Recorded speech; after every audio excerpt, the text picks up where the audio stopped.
یہ فتنے ختم نہیں ہوں گے.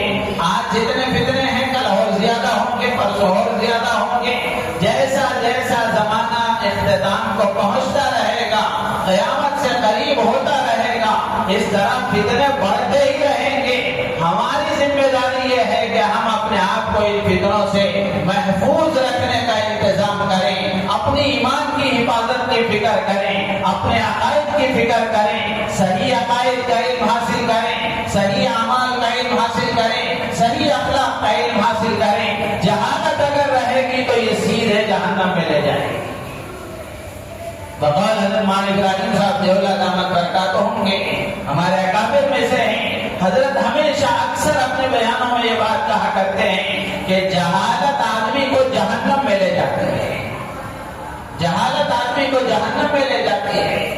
تو اس لیے جہالت بہت بڑی بلا ہے اور آدمی کے اندر سب سے بڑا عیب ہے. سب سے بڑا عیب ہے. آدمی کو علم والا ہونا چاہیے، صحیح معلومات کا رکھنے والا ہونا چاہیے، صحیح جانکاری آدمی کے پاس ہونی چاہیے. اور اس فتنے کے دور میں اگر صحیح علم نہیں ہوگا، صحیح عقائد نہیں ہوں گے تو پھر آدمی کسی نہ کسی فتنے میں مبتلا ہو جائے گا.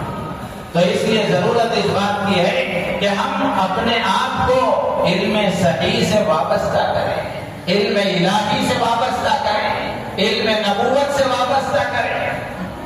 خود بھی علم سے آراستہ ہو، خود بھی علم حاصل کریں.